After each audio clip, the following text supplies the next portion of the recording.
Varshini, and I am working as an assistant professor in the Department of Food Technology in SNS College of Technology, Coimbatore, and I'm handling the subject unit operation in food processing too. And today we'll be seeing about crystallization and its process. So first of all, crystallization.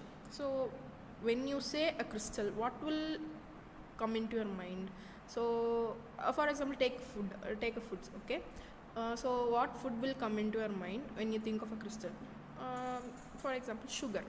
Okay, so first, the crystallization is defined as a solidification of liquid substance into a highly structured solid whose atoms or molecules are placed in a well-defined three-dimensional crystal lattice.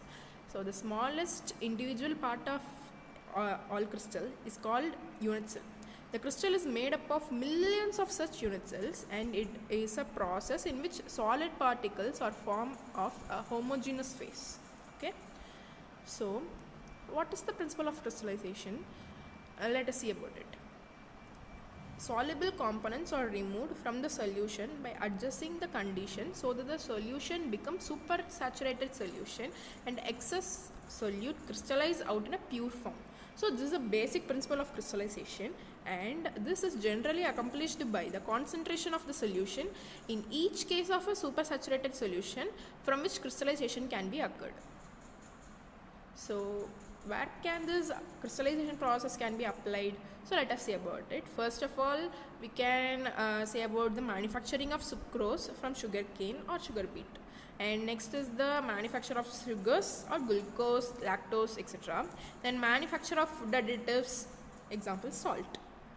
You clearly know that salt is a form of crystal, so they are using the crystallization process in that also. And processing of ice cream. Okay, so a regular example is salt and sugar. You can think of that when think of crystallization. And next, so have you studied or have you heard about anything when someone says, will you accept that honey will undergo crystallization? So think of it. Is it possible? So let us see the answer. Yes, correct. Honey undergoes crystallization process, and here is the reason. So honey is a supersaturated sugar solution mainly composed of two sugar factors, that is fructose and glucose. So the reason for crystallization is it has the fructose glucose ratio and the glucose water ratio. These two are the main reason for the crystallization of honey, and high fructose glucose concentration and low glucose water concentration generally have a slow crystallization process. Okay, so when the level of glucose increases, it becomes insoluble in the water and the crystallization will happen. And the second reason is that storage temperature, which is the honey should be stored below 4 degrees Celsius or should be greater than 25 degrees Celsius. So these two are the main factors for which the crystallization appears in honey. So let us think of an empathy of crystallization process. So during the crystallization process, there will be an uneven or no or low or large crystal growth. So these are the main factors or a main problem which will be faced in the crystallization unit. And see this, the picture in the left side is the uneven crystal growth and the larger crystal growth in the right side.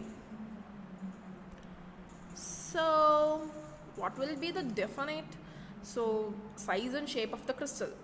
So factors affecting the size and shape of the crystal is that the amount of dissolved materials, that is evaporation, pressure and temperature, will also play an important role for factors affecting the size and shape of the crystal. And the higher amount of dissolved material in the water and the more pressure that is placed on the material, the bigger the crystal will grow.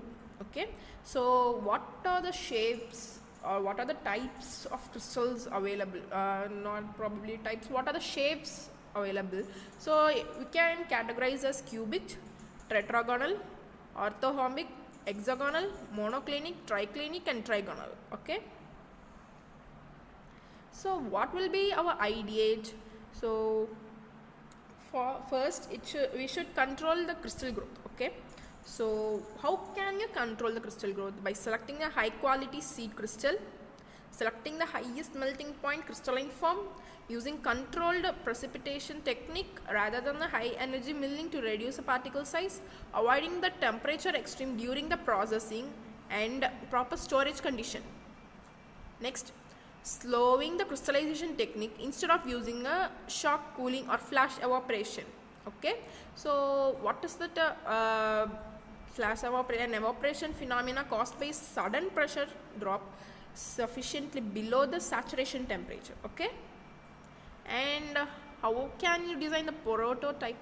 The solution is concentrated and cooled until the solute concentration becomes greater than its solubility at the temperature. Next, at this point, the solute comes out of a solution forming a crystal of a pure solute with the help of crystal seeds. Okay, then the soluble components are removed from the solution by adjusting the conditions so that the solution becomes supersaturated and excess solid crystals out in the pure form. Okay, and how can we accomplish this?